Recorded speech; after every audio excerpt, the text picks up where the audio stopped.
السلام عليكم أحبتي، بسم الله والصلاة والسلام على سيدنا محمد وعلى آله وصحبه أجمعين. مرحبا بكم في قناتكم المتواضعة ضيافة الميمة المتنوعة. اليوم جبت لكم فيديو مملحات بثلاثة ديال الحشوات اللي كتجي رائعة ومشكلة، فيها بريوات سيجار وقنينطات. تبعوا معايا مراحل الفيديو كلها ما تمشيو فين، وفرجة ممتعة.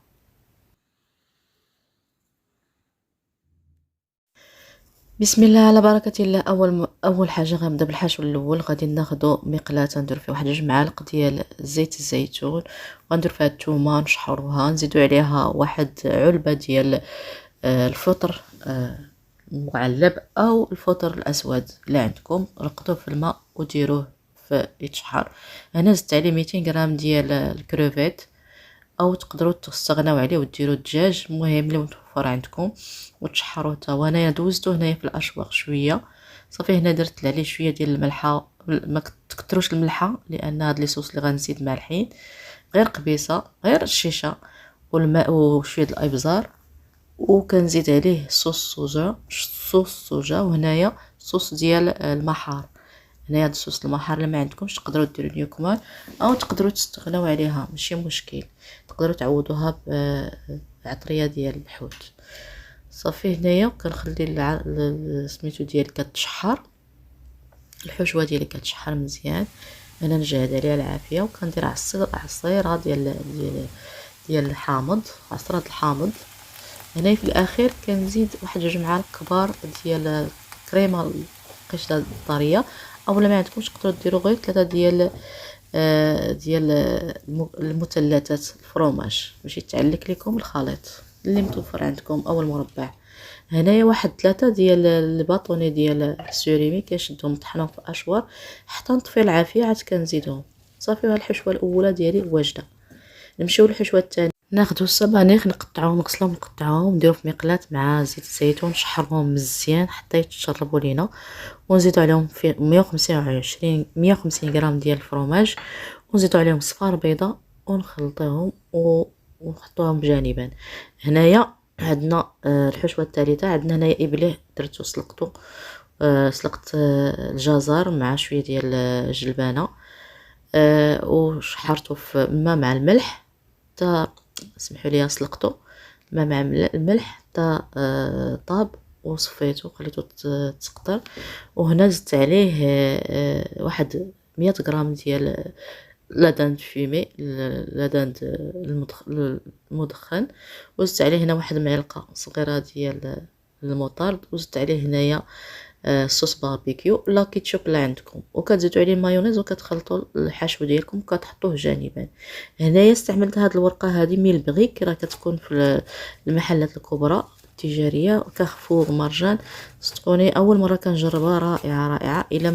اذا مشيتوا بغيتو تشريو ورقه ولقيتو الزحام على الورقه هذه بديل، صدقوني كتجي رائعه رائعه، واخا هي شويه غاليه بالنسبه للورقه العاديه، ولكن راه كتقضي الغرض. انا اول مره كنجربها، راه رائعه، لا في البريوات ولا في اي حاجه، راه رائعه. صافي انا كنشد الورقه ديالي كما كتشوفوا، راه رولو، كنقطعها على القياس. غادي ندير هنايا الحشو الاول البريوات، الحشو ديال الابلي. هنايا غادي نقطع على حساب، على قياس البريوات يكونوا شويه كبيبرين حيت مالحين.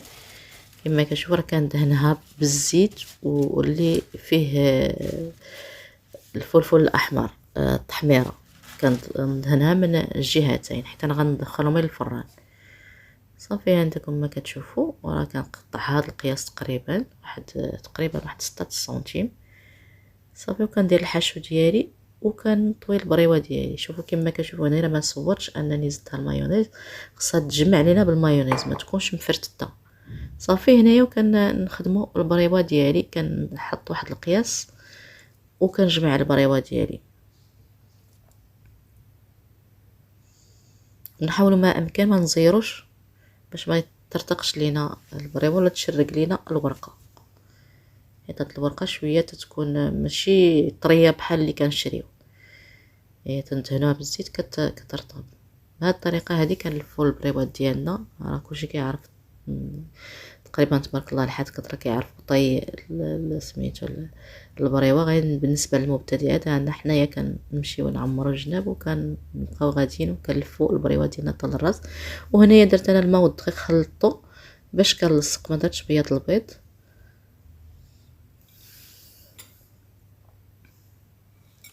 وكنقطع الزائد كنقطعو بالقطاعه وكنلصق بالماء والدقيق وكنحط في صحيفات الفرن. تندير واحد الكميه تنكمل الحشو ديالي.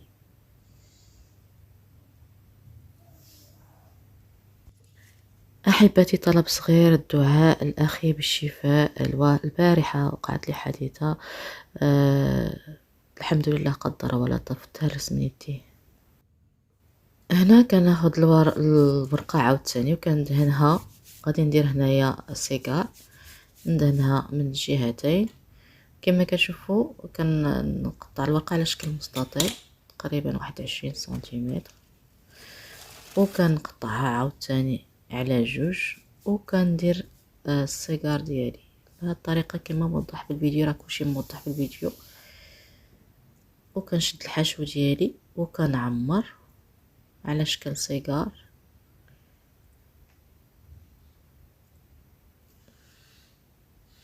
انا كما كنقول لكم السبانخ خاصها تشحر مزيان مزيان، ما يكونش فيها الماء. صافي كنجمع بصفار البيضه. الفرomاج اختاروا الفرomاج اللي ما يكونش كيدوب. انايا خديت هنايا واحد الفرomاج اللي هو على شكل مستطيل، نسيت ما صورش لكم سميتو ديالو. مهم وحاولوا ما امكن دائما كنوصيكم ما تزيروش باش ما يترتقوش لكم لا سميتو السيجار ديالكم ولا اي حاجه. حاولوا ما تزيروهاش باش من يدخلوا من الفران ما يترتقوش، حيت الا زيرتوهم ولا دخلتوهم الفران كيترتقوا. احبتي، اوصيكم بالاذكار المسائيه والصباحيه والدعاء الخروج والدخول وجميع الذكر، لانه تيكون لكم حرز يومكم كامل ان شاء الله. يحفظكم الله من كل شر. هنا غنمشيو للمملحه الثالثه بالحشو الثالث. هنايا غنديرهم قنينطات كما كتشوفوا. كنشد الورقه تقريبا على، المهم كنقطع واحد الجهد ديال الورقه وكنقطع بحال هكا شرائط طوال تقريبا واحد 10 سنتيم ولا 15 سنتيم. هنا غنديرهم قنينطات. نحاول ما امكن يكون القياس نفس القياس. بهذه الطريقه تقريبا انا كنقول واحد 10 سنتيمتر، ما عبرتش، ولكن المهم كما موضح الفيديو هذا القياس هذا. صافي كندهن الورقه كما العاده من الجهتين وكنحط الحشو ديالي على شكل قنينطات. من الاول كنقادو على شكل قنينطات القياس تقريبا عينكم ميزانكم. بهذه الطريقه هذه كنقاد وكنجمع من الجوانب وكنلصق بالماء والدقيق. صافي كما موضح في الفيديو. سيروا على هذه الطريقه هذه تتكملوا الحشو ديالكم كامل وتحطوه في صحيفه الفرن. بهذه الطريقه غنجمع القنينطات ديالي، وفي الراس غادي ندهن بالدقيق، الماء والدقيق. غير حاولوا انكم تصبروا، حيت هاد الورقه شويه ما كتكونش كطوى بسهوله بحال الورقه الطريه، ولكن راه صدقوني راه كتجي رائعه. انا ما قلتهاش لكم حتى جربتها، ما بغيتش سميتو الحاجه، حيت الحاجه خصكم تجربوها هي الاولى عاد تقدروا تصاوبوها وتقدروا تعرفوا كيفاش غتجي. هي واخا هي صعيبه في الطي ولكن كتجي رائعه. الحمد لله على لطف الله، اللهم لك الحمد. حتى انا البارح درت حادثه، الحمد لله جات في السياره ما جاتش فيا، اللهم لك الحمد. علاش نقول لكم الاذكار، عليكم بالاذكار. الاذكار احبتي، الاذكار دعاء الخروج، دعاء ربي سبحانه وتعالى كيلقى عليكم بزاف ديال الافات وبزاف ديال المصائب، وعليكم بالدعاء. الحمد لله على لطف الله. انا ربي يحفظني الله. خويا حتى هو وقعت ليه نفس اليوم نقدر الحال، ولكن الحمد لله قدر الله وما شاء فعل. من بعد ما كنسالي تشكيل المملحات ديالي كنسخن الفرن على درجه 180 درجه وكنديرهم حتى كيطيبوا ويتحمروا على خاطرهم وكنخرجهم.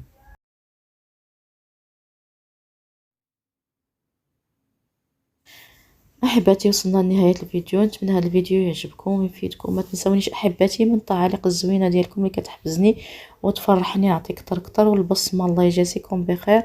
وبالنسبه للناس الجدد اللي دخلوا عندي، مرحبا والف مرحبا، والناس ديالي نتوما دائما مرحبا بكم، وما تنسوناش من خالص دعائكم، والسلام عليكم ورحمه الله وبركاته.